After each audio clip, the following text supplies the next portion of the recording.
Hello મિત્રો, તો કેમ છો બધાય મજામાં? તો આજે તમારું સ્વાગત છે આપણા એક નવા વ્લોગમાં. આજે આપણે તમને એક થોડી માહિતી દઈશું કેનેડા વિશે.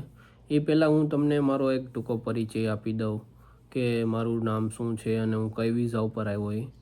તો મારું નામ છે વિશાલ ચૌહાણ અને હું છું આપણે કુતિયાણા પોરબંદર ગુજરાતથી.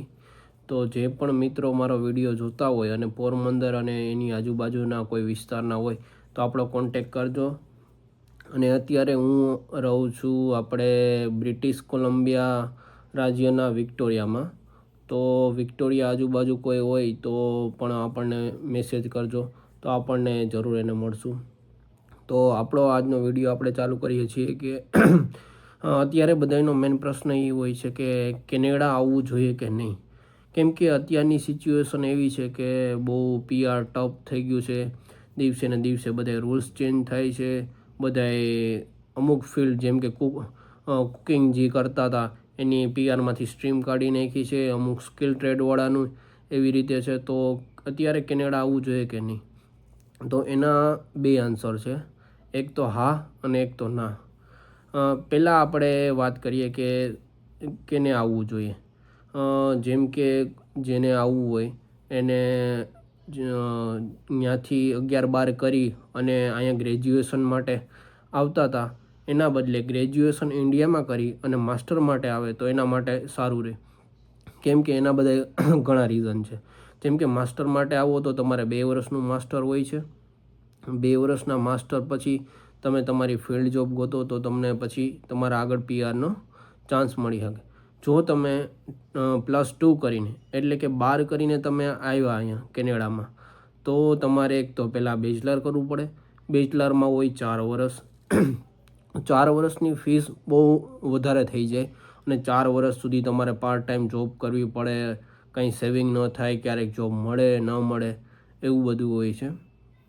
તો એનો બેટર ઓપ્શન છે કે તમારે જો આવવું જ હોય, તમે વિચારતા હોય આવવાનું, તો તમે ઇન્ડિયામાં જ બેચલર કોઈ પણ ડિગ્રી કરીને માસ્ટર માટે કેનેડા માટે એપ્લાય કરો તો સારું રહેશે.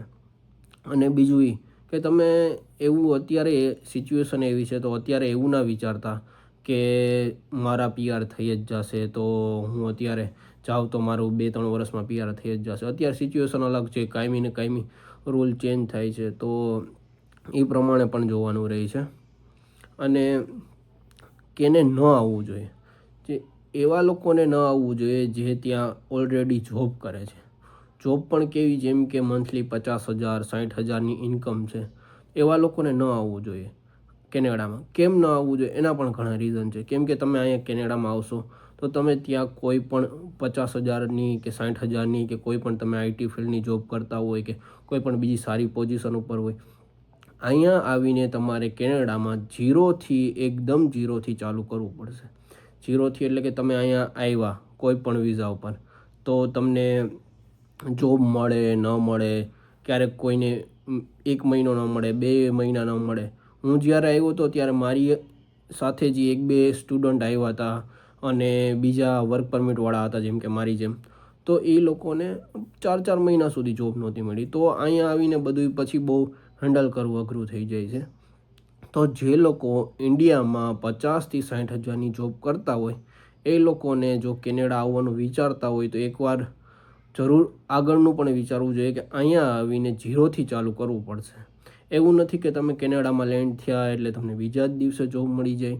ક્યારેક તમારે વારે લાગે, એવું બધું હોય છે. અને બીજું એ કે હું કઈ વિઝા ઉપર આવ્યો હતો, તો મારી વાઈફ સ્ટુડન્ટ વિઝા ઉપર આવેલી હતી 2023ના ડિસેમ્બરમાં. એના પછી હું આવ્યો 2024માં ઓક્ટોબરમાં. તો હું આવ્યો સ્પાઉસ ઓપન વર્ક પરમિટ ઉપર અને મારી વાઈફ સ્ટુડન્ટ વિઝા ઉપર. અત્યારે મારી વર્ક પરમિટ જ છે. મારી વાઈફની સ્ટડી પરમિટ અત્યારે એની કન્ટિન્યુઅસલી ચાલુ છે, તો પણ એ જોબ કરે છે. એનું હતું એજ્યુકેશન ફિલ્ડ, તો અત્યારે એ ટીચરની જોબ કરે છે. હું ઇન્ડિયાથી મારું કેમિકલ એન્જિનિયરિંગ હતું અને મેં ત્યાં પણ 4 વર્ષ જોબ કરેલી છે. અને અહીંયા પણ મને કેમિકલ રિલેટેડ ફિલ્ડમાં જોબ મળેલી છે. એવું બધું હોય છે.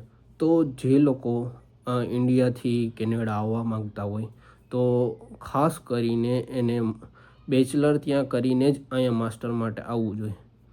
અને જે લોકો ત્યાં ઇન્ડિયામાં સારું એવું કમાય છે. એને અવાય એવું વાત નથી કે કોઈને ન આવવું જોઈએ. ઘણાને એમ થશે કે ભાઈ આ તો પહોંચી ગયા એટલે એમ કે હવે અવાય ને ન અવાય, એવું નથી. તમે આવો પણ અહીંયા વિચારીને આવો, કેમ કે અહીંયા આવો એટલે બહુ બધા ખર્ચા આવી છે. એ તમને કોઈ નહીં કે તમને બધા એમ કહેશે કે ઓહો અહીંયા આવી લાઈફસ્ટાઈલ છે, આમ છે તેમ છે ઓલું. પણ તમે એકવાર કેનેડામાં પગ મૂકી દીધો એટલે તમારા ખર્ચા બહુ બધા ચાલુ થઈ જાય છે. તમને આગળના વિડીયોમાં એ પણ બતાવશું કે ક્યાં ક્યાં ખર્ચા આવશે, કઈ રીતે આવશે, કેટલા ટોટલી તમને માહિતી દઈશ કે રેન્ટ કેટલું હોય છે, ઇન્સ્યોરન્સ કેટલું હોય છે, મોબાઈલનું બિલ હોય છે. તો આવો જ વિડીયો તમે જોતા રહેજો. હતો આજનો વિડીયો કે કેનેડા આવવું જોઈએ કે નહીં. તો તમને કેવો લાગ્યો વિડીયો એ જોજો ને વિડીયોને શેર કરજો, લાઈક કરજો અને સબસ્ક્રાઈબ કરજો. અત્યારે કેમ કે તો પણ હજી એન્ડ કરી દીધું તો પણ હું થોડુંક આગળ વધારું, કેમ કે મારે વિડીયો બનાવવાનો ટાઈમ નથી રહેતો, કેમ કે 9 to 5ની જોબ હોય છે. તો પણ અત્યારે આવીને ડેઈલી વિડીયો તો અપલોડ કરવા શક્ય નથી. તો પણ 2-3 દિવસે હું આવા થોડા વિડીયો બનાવતો રહીશ, જેથી તમને કેનેડા વિશેની થોડી માહિતી મળતી રહે. અને તમને પણ કોઈ પણ પર્ટિક્યુલર ટોપિક ઉપર વિડીયો જોતો હોય કે ભાઈ કઈ રીતે અહીંની ઇન્કમ શું છે, પછી અહીંની જોબ કઈ રીતે ફાઇન્ડ કરવી, કે કેટલો ખર્ચો થાય, એ વિડીયો તો હું આગળ બનાવીશ જ. પણ તમને કંઈ એવો પ્રશ્ન હોય તો પણ તમે કોમેન્ટમાં કરજો, તો હું એ વિચારીશ અને એના વિશે વિડીયો બનાવીશ. તો બસ હતો આજનો વિડીયો. તો આપણે આજે આ વિડીયોનો એન્ડ કરીએ છીએ. તો કેવો લાગ્યો વિડીયો એ તમે કોમેન્ટમાં બતાવજો. વિડીયોને શેર કરજો, લાઈક કરજો અને સબસ્ક્રાઈબ કરજો.